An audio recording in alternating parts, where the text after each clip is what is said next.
So I invite you all now to take a deep breath.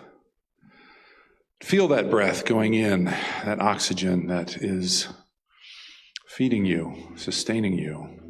That simple act of the inhale. Closing your eyes. Just feeling yourself here now, in this present moment, seated in your chair. And as you exhale, just let go. Release any thoughts, any concerns.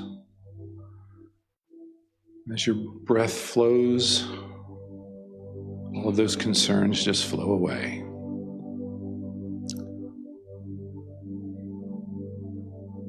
And we bring ourselves fully into this moment. We are here in our spiritual home with our spiritual family. And we can relax and know we are truly enveloped in spirit, in peace, in stillness, in love.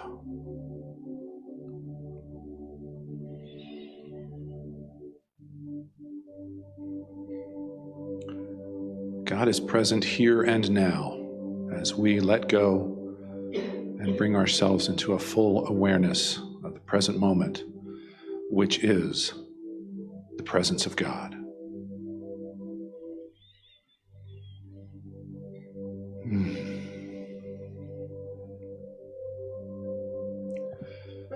We are connected in this moment.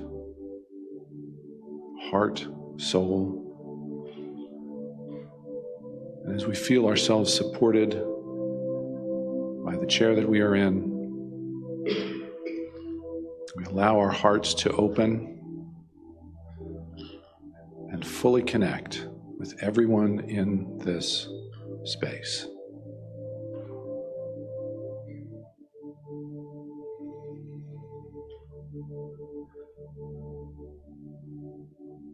There is no spot where God is not.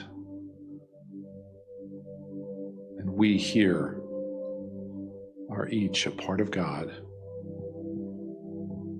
together in unity.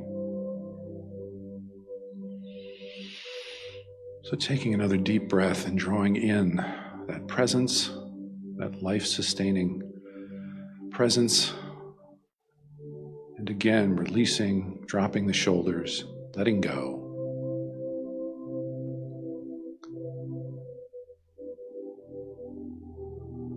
We settle in.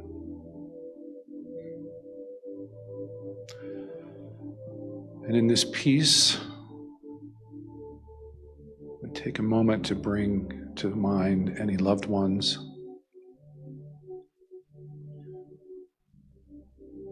any situations or questions in our minds.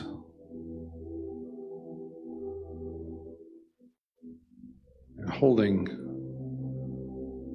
each of those in our mind for a moment, we affirm God's presence, God's guidance, God's love, and we bless and release.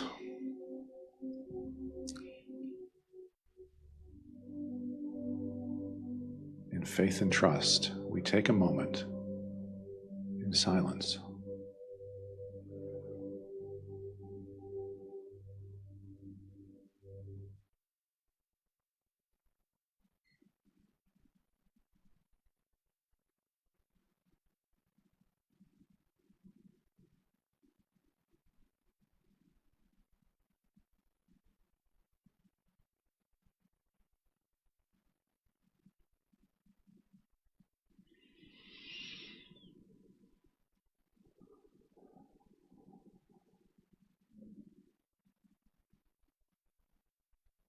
Our hearts are at peace. Our minds are at peace. We are home. In the presence. We are still. And we know that God is.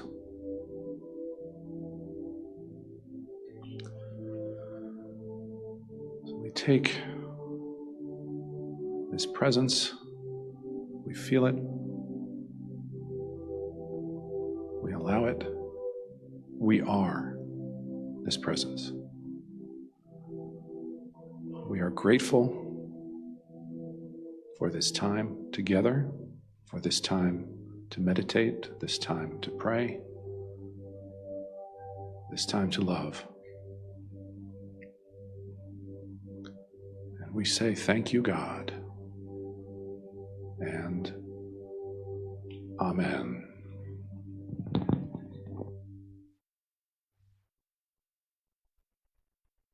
So for those of you who are new to us today, this is not our typical format of being up here on a Sunday morning. It's usually either myself, I'm Trish Yancey if you don't know me, this is Mike Davis, he is my associate, and it's usually either one of us that are up here on our own giving a talk, but we are right now going through a book study with the entire congregation, and it's a book called The Quest for Wholeness.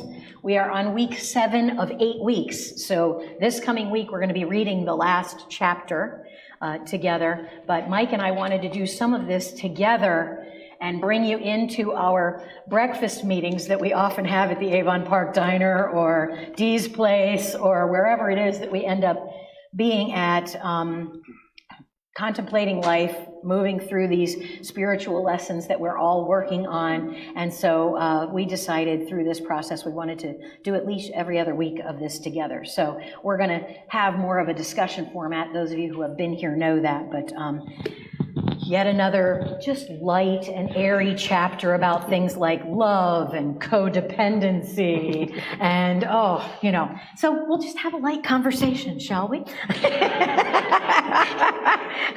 And this chapter could go so many different directions. Yeah, we were talking about it in our Zoom group on Friday night too. It's, through this course, we're having a Friday night Zoom every Friday, and we were like, so where do we begin and how far could we possibly go in this? So do you want to start? Yeah, if you don't mind, I thought I would start with a quote that starts the chapter by Charles Fillmore. All love is divine in its origin, but in passing through the prism of man's mind, it is apparently broken into many colors yet. Yet like the ray of white light, it ever remains pure. It is within man's province to make its manifestation in his life just as pure as its origin. Just a small task to live as God would live, to live from the Christ presence within each one of us. We've talked recently about how divisive right now things are in our country, our politics can be. So to love across those divisions, that can be a tall order. And we're called to it. To quote the saints, all we need is love. Yeah. Yes. Brothers John, Paul, George, Ringo. Yes. Yeah. And we can say that, right? All you need is love. And then some people are like, no, we need so much more. No, really, love in its purest form, in its force of nature form, yes, all we need would be love, because it divides anything that divides, or it dissolves, rather, anything that divides us. Anything that would pull us apart from the realization of knowing that God is the allness and that we are all parts of that allness of God. Every single one of us, even the ones that get on your last nerve. So we are all a part of that Godness, and especially the ones that get on your last nerve can be your greatest teachers, because the things that drive us crazy are often the things that are happening in here that we don't want to see, and we want to push ourselves away from and act like that's not us, but that are those disenfranchised parts of ourselves that we are seeing in other people. Every single person is a mirror. The good stuff and the bad. And I think that's probably an important jumping point with the discussion of love, because a lot of times when we hear the word love, we think of the fuzzy, warm, everybody's holding stuffed animals out there today. Yes. And yes, that's part of love, but there's also the messy, the difficult, sometimes the hardest thing to do is love. Yes. And one of the other things that really jumped out at me this morning is love is the power that integrates, balances, and actualizes the soul. So it really is the power that enables us to work through life, because life is work. Especially when it comes to dealing, if it's only one person in life, you could get through it pretty well, but unfortunately, we have to deal with people. Yeah. So it can. The world is full of people. Yeah. What I used to call brother and sister sandpaper, the people that rub you the wrong way. Yeah. So it's, I think that's important to bring out, that sometimes it is messy, sometimes it is difficult when we talk about love. It's not always fuzzy and warm. And I think that we can often put it in this box of, we are so programmed to pair up. We are so programmed to find a person to spend our life with, and so many of us can feel incomplete if we are not in that place. The self-love comes first.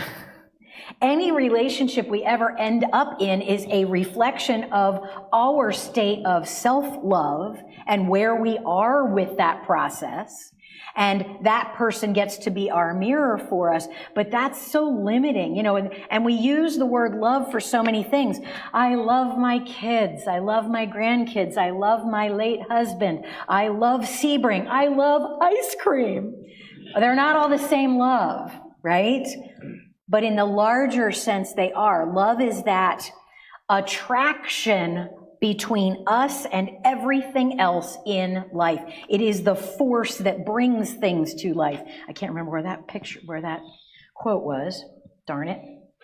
We know while you're looking, that my word for this year from the White Stone was harmony. And I really didn't understand why that was the word I got. Right. Wasn't the word I thought I was going to get. And but I really I've understood that this year, and it does come to love. It is that attraction force that harmonizes. Yes. And sometimes that harmony is, like I was saying a minute ago, is something we work through, and especially in these divisive times where it's never more important that we have that harmonizing power. And I'm not saying harmonizing means changing everyone else. It always means starting right here, right? Always. That's where the change has to happen. And that's the big thing. It says in our book, there's a few quotes, and I'm not sure which one to grab onto first, but in divine mind, love is the power that joins and binds in divine harmony the universe and everything in it. Now, as Mike said, that doesn't mean that everything is all happy every minute, and that if we are in love or we are being loved, that it is happy. As a matter of fact, and this is something that in unity, we know it's all energy, right? Everything is energy, and it's all energy within Godness. It's all Godness expressing. And when we make a declaration of something, what happens is, and it can sometimes look backward, what happens is, if I say, I am going to be love today, I am going to not just be loving, I'm going to be love in expression. And if I really pull that in and I really bring that into my life, what is going to show up in the world for me is opportunities to be love in expression.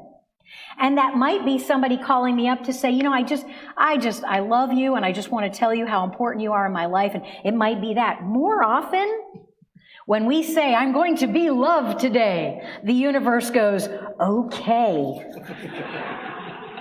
So, let's start light. We're going to cut somebody in front of you on the highway, and they're going to go 25 miles an hour slower than you are. How are you love in this moment? Or somebody is going to have a crisis, or somebody's going to get mad at you, or you're going to come up to the ugliest acting person in the building is going to be right in front of you, and you're the one that's going to need to deal with them. when we declare that we are going to be love or be strength or be harmony, often what that universal impulse is let me give you that opportunity. Let me hand you a learning experience. Let me show you how you can be love. Here's a kid with a tantrum. Here's your spouse in a terrible mood today, picking at everything that you're doing. Can you be love in the face of these things? That's the bigger piece of our call to love. When Jesus came and loved, let's look at that expression that happened. Jesus was crucified. Did he stop loving? Did he stop being the presence of love? No. He said, use this example. Use this, And even in that example, many times where he spent the day loving, he would spend the rest of the time going to the mountain to get away from everybody. Yes. To reconnect with that love that he is. And it's the same with us. We're not trying to find love. We are allowing that love that God is in us to express through us. And the human messy part of us and the human messy part of people that we deal with makes that challenging sometimes. But it's important to understand that love, we are love. We're not trying to become love, just the same as we're not trying to become whole. We are whole. But bringing that into reality, into our life, that's where the work is, right? It's about removing the barriers. I mean, that's what our call is. It's about removing the barriers between us and any expression of our Christ light, of our divine love, our divine expression. I loved on page 208, and we talked about this in the Zoom on Friday night. One of the quotes on the book is, when love is experienced, it immediately seeks expression. As a divine idea, love can be expressed in an infinite variety of ways. There is no limit to the forms of love's expression. And that can look like starting a new project that you've wanted to do for a really long time. Writing that book. I know there are at least 3 people in this room that have a book in them. And, oh, I heard that, shadow laugh. Okay, I like that. So what is it? What is calling to you to express that can serve humanity? That's love. That's a part of being love, is expressing what you were put here to express, being fully who you were brought here to be. That's all it. Because that's where it begins, right? Is loving yourself, being that love. Jesus said, love your neighbor as yourself. We talked about this on the Zoom call as well. Your level of love is never going to rise higher in your life than it does in the way you love yourself. And so you have to start with yourself, and you have to love yourself first. And that's sometimes harder said than done. Yeah. Or easier said than done. Sometimes it's even hard to talk up here. But so it's really important to grasp that. And I know we were also talking about, and I was sharing on the Zoom call, that coming from more traditional Christian perspective, my faith was grounded in works that I needed to do in order to deserve love, loving myself or receiving the love of God.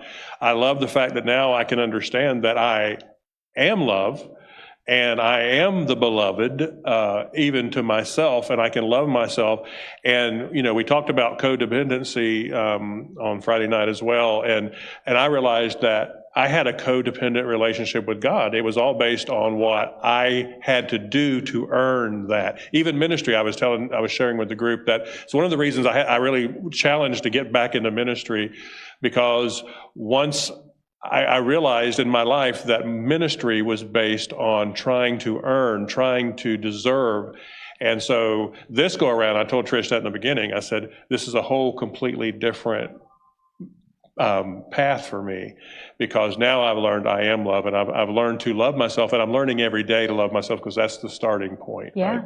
Right? And you cannot love anyone beyond, as Mike said, and I think it's important to repeat, you can't love anyone else beyond the level at which you can love yourself.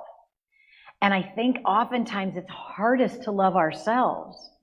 There's a story in here about a woman who had ALS, Evie her name was, and she was actively dying from ALS. And you know, this book is our quest for wholeness, so a lot of it we're talking about healing, and she was talking about her healing journey through this. Sometimes the healing journey doesn't look like you live through it. This morning, I was actually shocked, and Dot brought a booklet. I write for Unity Publications, and sometimes I forget that they will take writings from one place and put them in another booklet, and I shared the story of my husband's death, and knowing beyond all knowing that his death brought the healing that he could not realize here on earth. I watched it in his eyes. I saw it happen. And knowing that his healing was part of his leaving. And so we have this concept that in order to heal, it means we've got to fix it.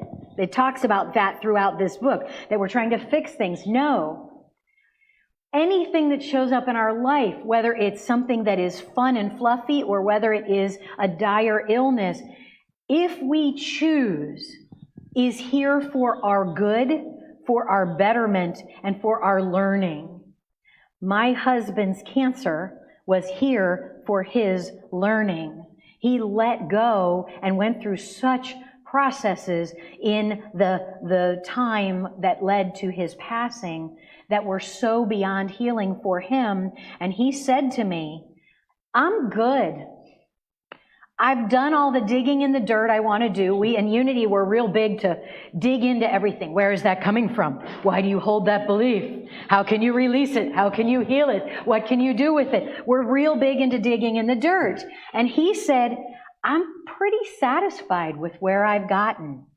I haven't healed all the way. I know I haven't healed all the way. I know I still have all these things, but I'm good. I think I kind of want to just be with myself as I am for the rest of the time. And that's what Evie talks about. She got to this point of release with the ALS and did this practice where she sat in front of a mirror naked and challenged herself to love every bit of her body that was stricken with ALS and that mostly wasn't working at that point. Now I would challenge myself to stand in front of a mirror naked and love every part of my body. I know sitting here in front of you, I can't do that right now. I'm just being honest with you.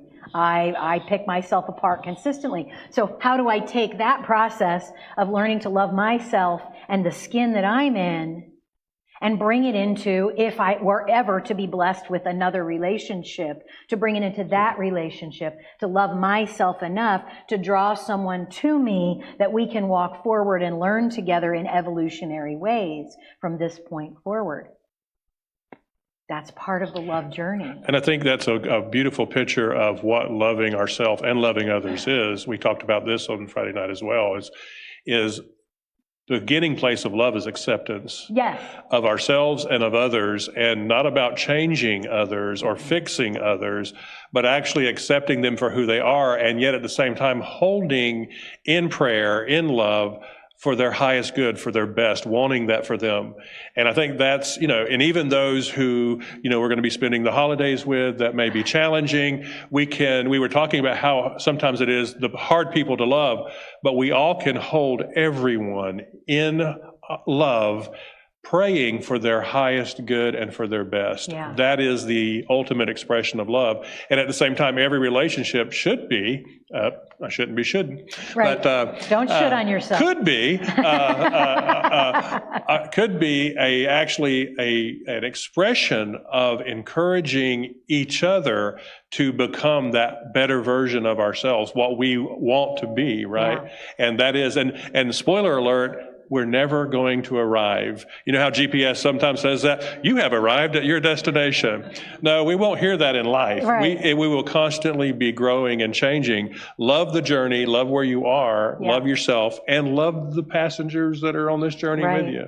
And now here's a big key in that, because Mike brought up the word codependency. I have been in parts of my life one of the most ragingly, fantastically good codependents that I ever knew. I am no longer embracing that for myself because it didn't lead me to good places that I wanted to be, but it took me a lot of time to walk through those patterns, realize there's the other part of it, what is feeding you in the patterns you keep repeating? You know, we say, oh, I want to be healed, I want to be better, and do you? I will ask that openly. Ask yourself that openly. There are some people whose entire existence is wrapped up in what's wrong with them. Is your entire existence wrapped up in the fact that I can be the victim and get the attention, or I can spend my life trying to make everything work for everybody else except for me? You don't get a martyr pin at the end of the journey that says you were the best martyr there was and you sacrificed yourself for no. Yeah. I'm sorry, Greg, you don't. Yeah. We sing our thoughts are prayers, right?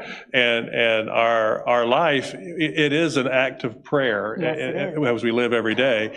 And I found, and we were going through the 5 principle class, and I discovered that, I wanted someone in my life is what I would say. Right. But then I realized that I was sending the universe a mixed signal, right? There's part of me that was saying, I want this, I like long beach walks on the beaches and all this kind of stuff.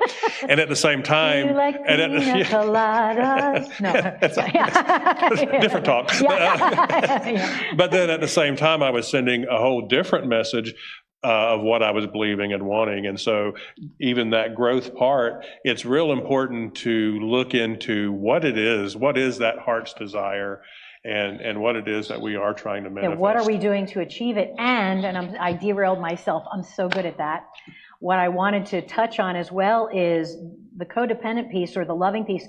So many of us have been programmed to believe that if we love someone, if we forgive them, then we incorporate them into our lives.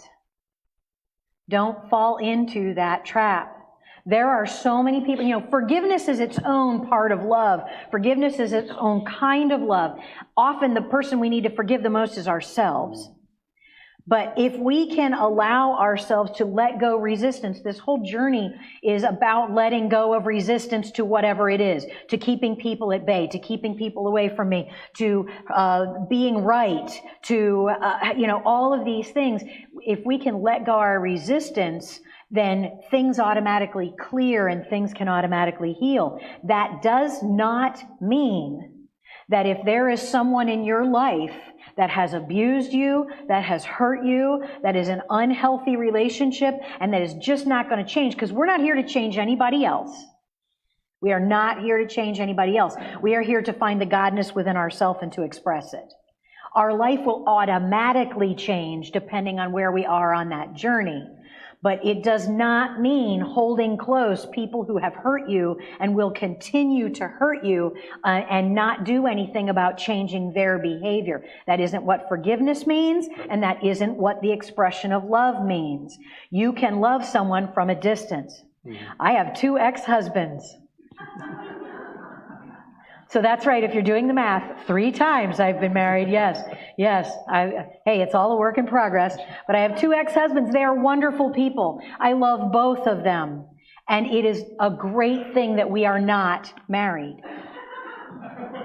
For both of us, okay? And I can love them, and I know that we can manifest very unhealthy behaviors together that aren't good for us or our kids. And so my husband, as everybody here calls him, Roger, came and put my floor in my house. We spend Christmas together. We do, all of these wonderful things. And we are so much better at that distance, knowing that it's much healthier for us to love each other in that way. Don't force yourself into confining yourself to think you have to express love in a certain way. Because sometimes love looks like letting go. Yes. And now I'm turning into Oprah. I'm going to ask you a question. I wonder if you could share. I know you talked about it. You've talked about it before, but you also talked about it Friday night about how we can love trying to think how to say it right. Love the things that we don't want in our lives. Yeah, so there's I thought you were going to ask about the guy at the gym. But, no, That's the part of the breakfast meeting that we're not sharing. Yeah, we're not sharing. Yeah. No, so, or if you want. Yeah. So here's the thing. Love is the activity of Godness. That activity is going to look different in so many different ways and in so many different places. And I have identified behaviors in my life that I have expressed that are not healthy for me, that are attached to people in my life, that it's not, I don't know if I'm going in the right direction with what you're asking, but that I can appreciate the learning I have received.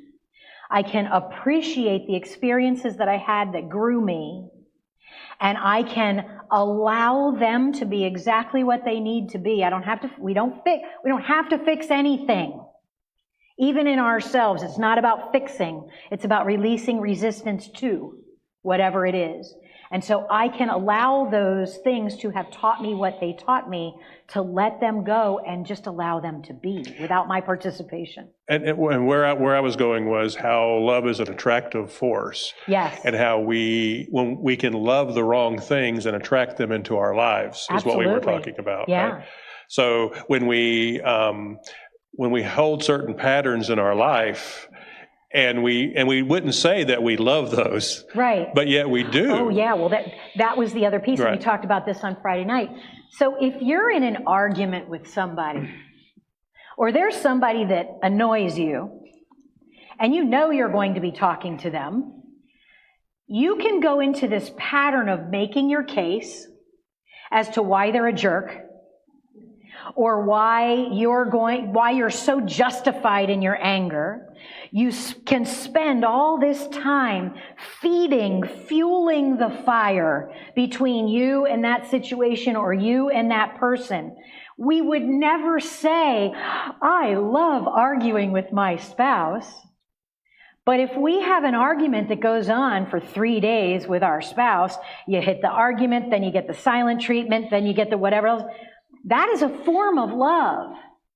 You are feeding it, you are nurturing it, you're holding on to the anger and cuddling it and keeping it right here up front. It can be the same way with sickness. I'm going through, let me tell you the 15 possible side effects of my medication that I read off the side of the bottle. That is a form of love. We even call it my whatever. My diabetes, my heart attack, my stroke. You are holding it dear, not in a way that you love. You are holding it and feeding it with an energy that we would call negative. There's no negative or positive with love. There just is what you're spending your time on. And if you are spending your time on how much you can't stand the other political party, or how much your sickness is bothering, or how bad your back hurts, you are loving that into continuing. So it's not denying what's happening. It's not saying, oh, my back doesn't hurt at all. No, it's not that. It's not that. It's not denial. It is saying, wow, I'm really, really having a difficult relationship with this person. I'm having a hard time figuring out how to talk to them, or how to move with this, or how to grow through this. And instead of investing all your energy in how wrong you can make them, it's taking that, turning it on its head and saying, how can I learn from this? What is this here to teach me? What can we come together to grow through, instead of investing all your energy in how horrible it is? Because love doesn't know negative or positive. Love is simply the attractor that brings things to life. Whatever you choose. I had a friend who went through some marital difficulties, and I was privileged to sit with her and another good friend, and we were all talking and sharing. And I remember she was saying, this is what he did, and I really don't know. This is what I feel like I should do, and everybody's telling me this is what I should do.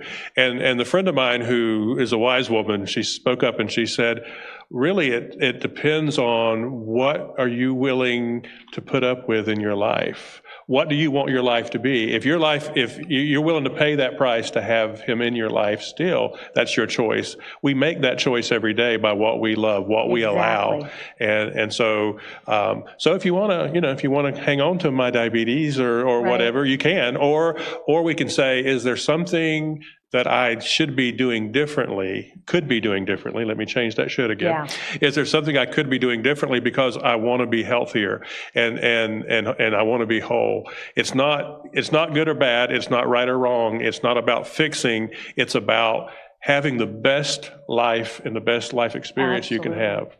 And if we can get beyond needing to blame someone, needing to point the finger, holding on to what is hurting us because we feel justified in doing it. If we can get beyond the right and the wrong, the should and the shouldn't, and move into how is God expressing in this and every moment, we will understand love, and we can be that love in expression. Yeah. So it is. And so it is. Thank you for listening to our talk.